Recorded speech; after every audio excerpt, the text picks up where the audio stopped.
Hello, everyone, and welcome back to the QT2 Systems Podcast, 10 Tips to Crush Your Next Triathlon. In this series, we've been bringing our coaches to you in their primary areas of expertise to talk about various things that you can do along the way and also on race day to improve your triathlon performance. Today, we are at episode 7, and our focus today is on strength training and the importance of strength training in your routine, getting you ready for race day. Our featured coach today is Coach Jennie Hansen. Welcome, Jennie. Thank you, Reem.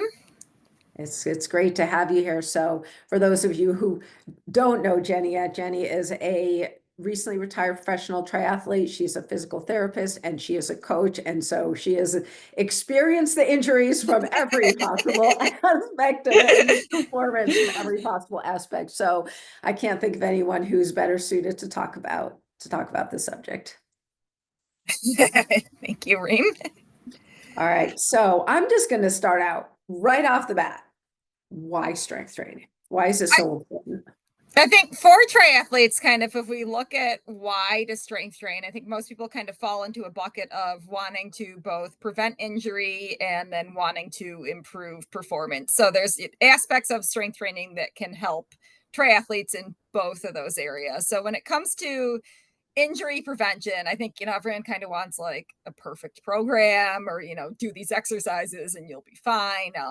There's not really evidence to support, any one program over another. If you kind of go into the literature and look at strength training and injury prevention, you can, cherry pick to support. It helps, it doesn't help, anything. I think it's just there's a lot of problems like designing a good methodological study because there's just so many aspects that go into injuries in terms of like lifestyle and other stresses and training stresses that are just hard to control for. So when it comes to injury prevention and triathlon, though, we do know that strength training improves tendon strength, it improves tendon stiffness, it improves bone health, and it improves muscle strength. So if we look at the areas that triathletes kind of most commonly get injured, and we get tendon injuries, we get bone injuries, and we get muscle injuries. So if we strengthen those areas and make them more resistant to injury and overuse, then we can, kind of decrease our injury rates there.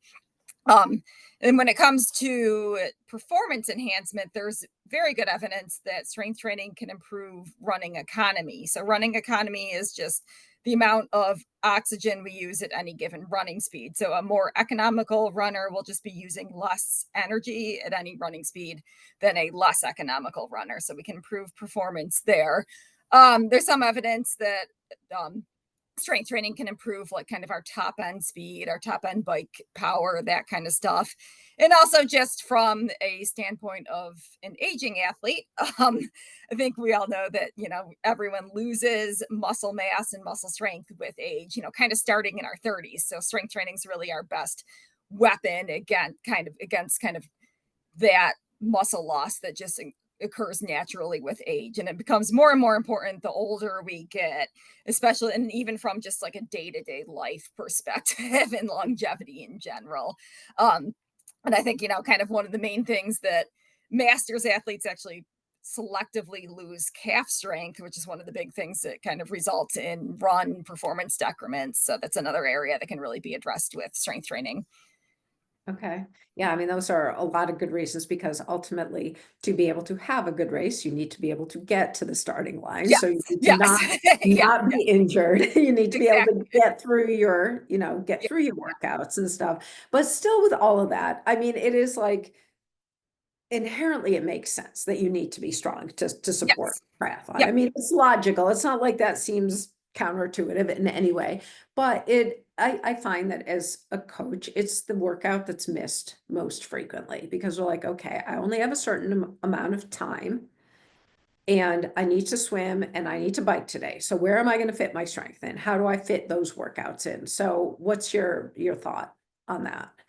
I think, well, first of all, I think it's just important to understand that the amount of muscle force that kind of goes into triathlon and running. I think a lot of people don't realize like our calves are producing like 6 to 7 times the amount our force of our body weight when we run, and like our glutes are like 4 to 5% to 5 times. So I think understand the importance of that. And then when it comes to fitting it in, obviously there's what's ideal and then there's what's realistic. And ultimately, what's realistic is what's going to work. So I think, ideally we would have like a couple days a week where we could dedicate, like 45 minutes to an hour of heavy lifting in the gym, hitting these key areas. But I think kind of realistically for most athletes, even if we can get in like 20 to 30 minutes a couple times a week, we can still hit some really key areas. If you include like some kind of squat variation and some kind of deadlift variation and something to hit the calves, you're going to cover a lot of bases with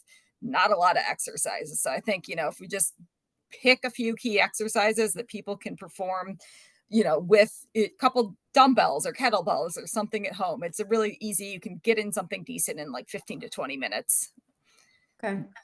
Yeah, I mean, that's helpful if you can just, getting it at home. So now you don't have to go to the gym. You take that Yeah. time Yeah. away from it. And I mean, I have a small home gym and maybe it's not as perfect as going to the gym, but it saves me a heck of a lot of time, and then Yeah, I think done. especially like post COVID and post pandemic and stuff, a lot of people started to just amass more and more at home. So like we have a Mhm. full gym set up in our house. But even if, I think there's a lot that can be done just with like a good set of bands and then a good set of like dumbbells or kettlebells that gets decently heavy. There's ways to progress at like exercises that involve adding weight, and then there's ways to progress exercises that involve just like making them a little bit more difficult. I mean, running is a single leg activity, so a lot of exercises, like if you sort of buy a single leg, that's a good way to progress them when you don't have access to a full gym where you can just keep adding weight.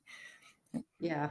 One way I think that I've gotten some of my athletes to want to do strength work more is by giving them single leg work, and they do it and they realize their imbalances and they're like, "Ooh, I guess I do Yeah, need to yeah, do this," yeah. right? I Because mean, there's nothing. there's two trains of thoughts. Well, Yeah. in terms of like getting a lot of tendon and bone benefits, we do the double leg exercises definitely have their place because tendons really respond to heavy loads, and being able to really do heavy loading involves, having a stable platform. So a lot doing kind of our double leg work. But then on the other hand, we have our single leg demands of running. So being able to kind of bias exercises towards the single leg helps sort of is it good to have a balance of both double leg and single leg stuff if possible.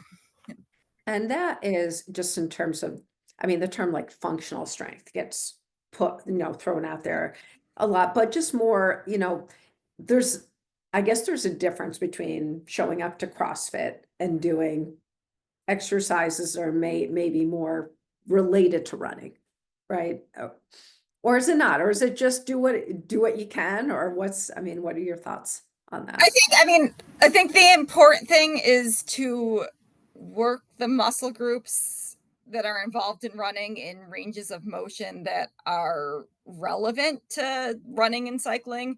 I don't necessarily love the idea of our strength workouts also being cardio workouts. So, like doing like, I don't know, like trying to like getting your heart rate up really high and having just sort of like that bleed over. I think it's good to kind of keep strength as like a pure strength build versus having it be like a lot of we get all of our low rep, high rep or low weight, high repetition stuff from our triathlon activities. So I think when we're doing strength training, we want to make sure it's actually adding loads and getting the strength benefits. Okay. All right. So that's more, so like high load, lower rep work.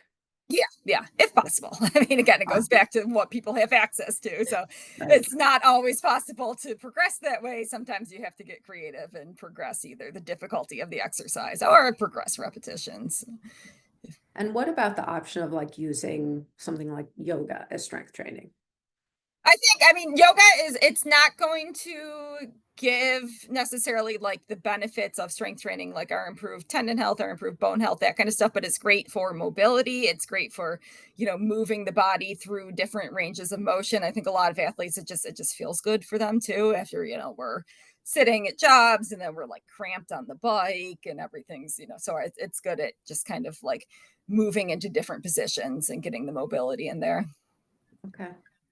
So if you are, let's talk about like from the coach perspective, if you're designing a strength program for an athlete and how would you put that together, like season? Let's say I'm just going to throw out someone's racing a 70.3 in 24 weeks from now. How would you like complement that with strength training? So I think, I mean, again, this is going back to like the ideal strength training world. We'd have a couple days a week that would be kind of dedicated to like a heavier strength day. So, there's, if for athletes that would have gym access, I might go like one route. For those that just have like, kind of the basic home equipment, would go another route. But we would have like a couple days a week of like a decent strength program that would include, each day would include like some kind of squat, some kind of deadlift, something to load the calves, usually like some kind of like step up or lunge variation. And then usually I like to do like some kind of like bridge or plank or core variation in there. And I would ideally have, do that a couple days a week and sort of vary the exercises. Usually have one day that's a little bit more double leg oriented and one day that's a little more single leg oriented. And like, if we were starting, 24 weeks before 70.3, we would start just kind of like a preparatory phase, going through some of the like higher rep, a little bit higher rep, a little bit lower weight, just getting used to the movements, kind of prepping the muscles and tissues to be able to handle that. And then depending on the athlete's experience level, kind of progressing to like heavier weights, lower reps. So every like 3 to 4 weeks generally. And I think, once we get closer to the race, once we get into that race season, we can probably try to, drop that back to once a week and then maybe do a second day a week that's just like a shorter session, if the athlete has a key area of focus that, they've had an injury history there, we might do like, 20 minutes of hip exercises or something focused on the athlete's specific needs. Okay. And where would that fit in? Like, so we're talking about like 2 days a week. How does that fit in? Like before, I mean, would you do it the same day as a cardio workout, or would you spread it out? How would you fit it into the week? I think usually for most athletes, it ends up being on their easier days just because that's when the time is. I think the main thing is just avoiding putting a heavy strength day within 24 hours of like a real intense workout, because if we're working these like fast twitch, strong muscle fibers, we want to make sure there's a little bit of time for them to recover before trying to like do a really intense workout. Ideally, if there's like an endurance ride the next day, usually that can work out, especially if the person has been lifting for a little while and the muscle soreness decreases a bit.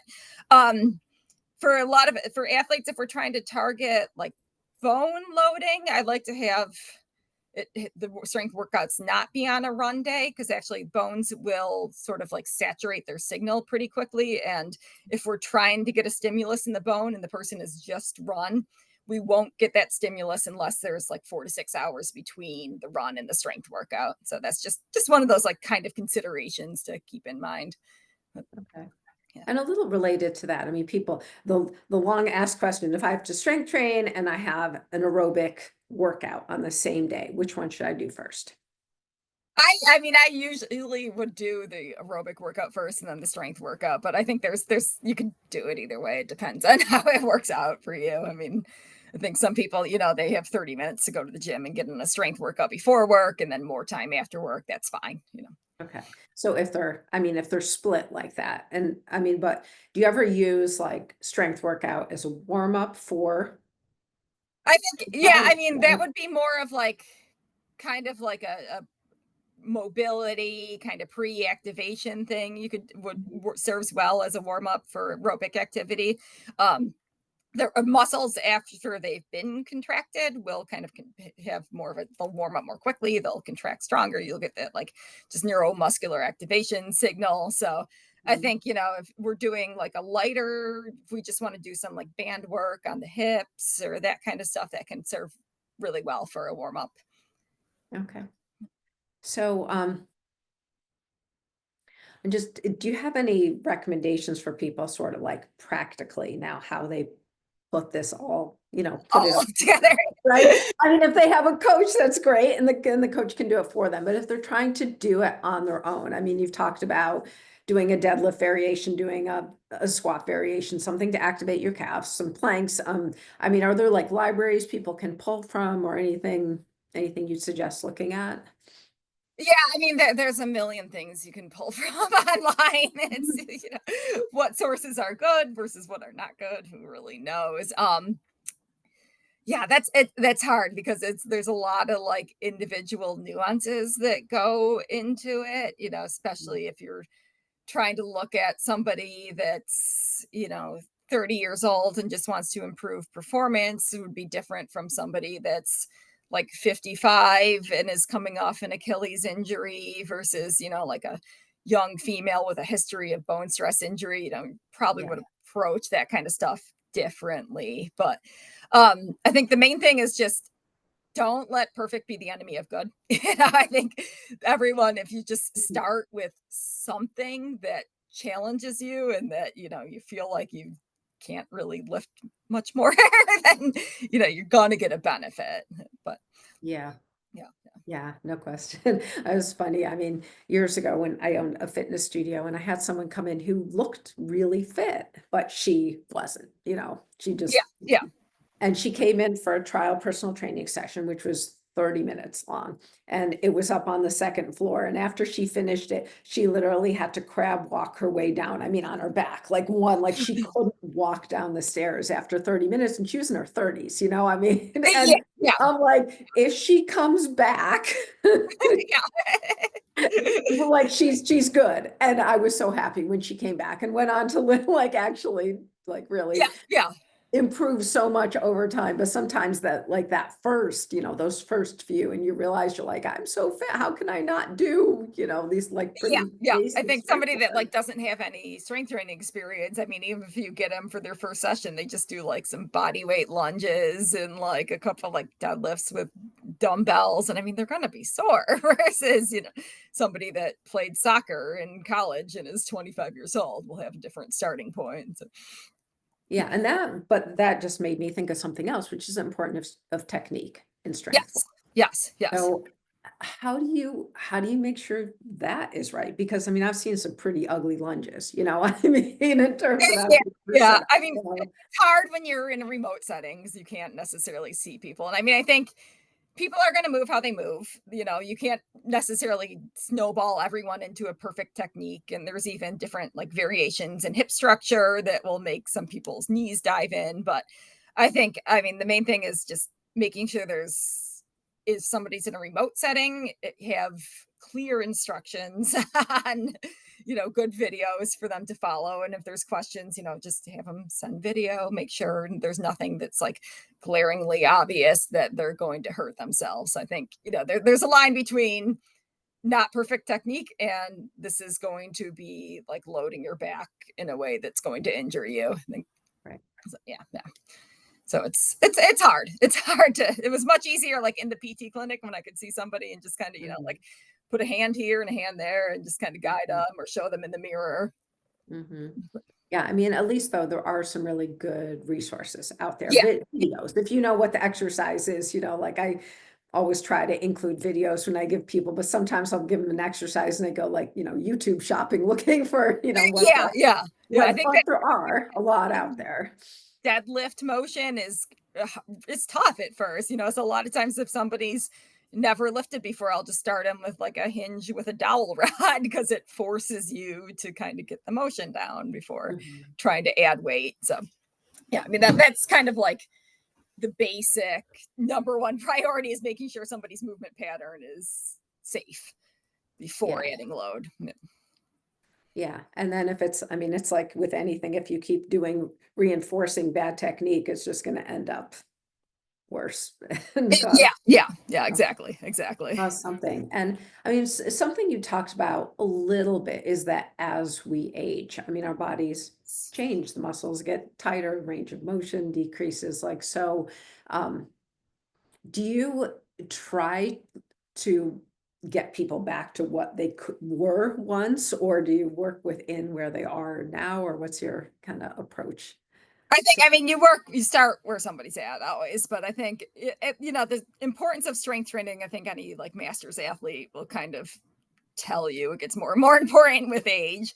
Um, I won't necessarily, I'm not going to like somebody who's 50, I'm not going to scale back and say like, oh, you can't lift heavy anymore necessarily. We'll just kind of, make sure everything's safe, make sure everything's not hurting excessively, and try to build reasonably. I mean, like I can lift more now at 40 than I could when I was 20 years old. So there's not necessarily like limitations on what you can do. Mhm. I think, definitely though, you need to balance the recovery with training well too. I mean, because it does take longer for muscles to recover with age. So you need to make sure you're not like overloading things with a stimulus. When you're trying to get stronger, you want to make sure you're not just breaking yourself down instead. Okay. Yeah, that's where I always find that there gets to be a point, especially as you're more into, and you mentioned this, as you're more into like your race specific season, that maybe Yeah, yeah, needs to pull back a little bit, but you've already set it up, so you're maintaining what you had. yeah. I think I think it just kind of naturally follows for most people too, that it like this time of year, it's the off season, we're not traveling all over the place. It's easier to be consistent with your strength routine. And then when we get into the summer and like training volume picks up and you're just tired and maybe you're like traveling more and this and that, it just gets a little bit harder to fit in naturally. But that's also the time, that if you've got this good base set up in the off season, you can maintain with, once a week, twice a week during the season, and dial it back a little bit. Okay. Yeah, so Yeah, the key yeah. is you see a work strength training working on your calendar, get it done, right? Exactly. I mean, or pay later, because that eventually, your body, if you don't keep it strong, it's going to fall apart. I mean, Right. it's going to happen with time. So Yeah. I it mean, it's is. just, and even like, not even just for triathlon, for life. I mean, like the number one predictor of people being able to live independently into their 80s is, one of the top predictors is muscle strength. And Yeah. yeah. So Yeah. goes beyond just like being able to run fast. Right. I mean, Mama said that the best way to prevent injury from a fall is not to fall, right? So Exactly, stay strong, exactly, stay balanced, and exactly. And if you're doing your like heavy loading and your plyometrics and your bones are stronger to begin with, then there's yeah. less chance of harm there too. I mean, it goes Yes. beyond just trying to prevent stress fractures now. It's, preventing problems later in life. So Yeah. So if someone did want to like start, who's never really strength trained much, and they wanted to start getting into a program, would you recommend that they go, meet with someone in person and get guidance there? Or, I mean, what are your thoughts in terms of getting started on a program?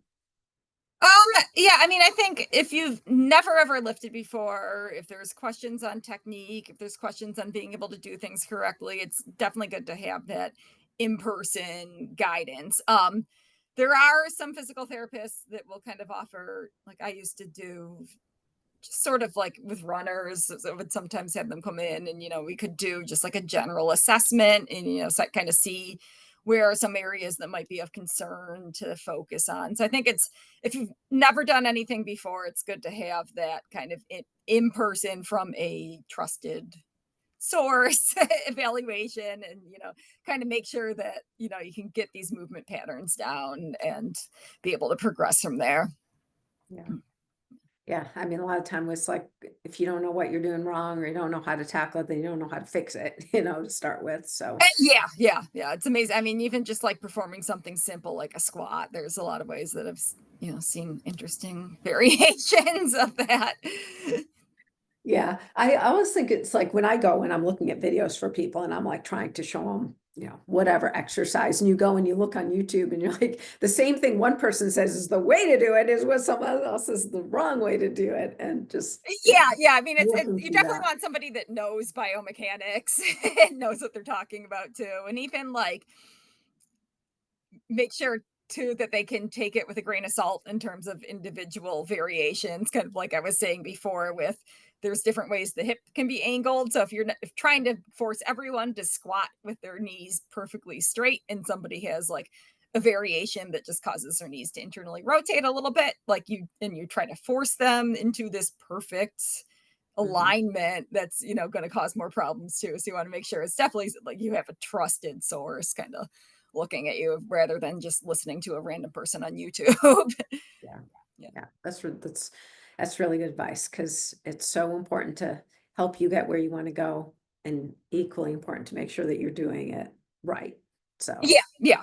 And I think sometimes people get, if they've had past injuries or they have something that there's a pain, they'll be afraid of lifting when in reality it's just, we need to tweak something a little bit one way or another and we can keep it more comfortable. And then, we're actually getting this good loading. And I think it helps to have someone kind of guide you through that too and be able to like distinguish between, okay, this hurts a little bit, but you're not going to damage something versus this is a not a ideal movement pattern for you given your history and we should try to tweak this. yeah. And actually, though, I should say that you offer a service through QT2, right? Where you do a strength Yep. evaluation. Maybe you Yep. can Yep. just talk about that a little and what's involved and what you're looking for.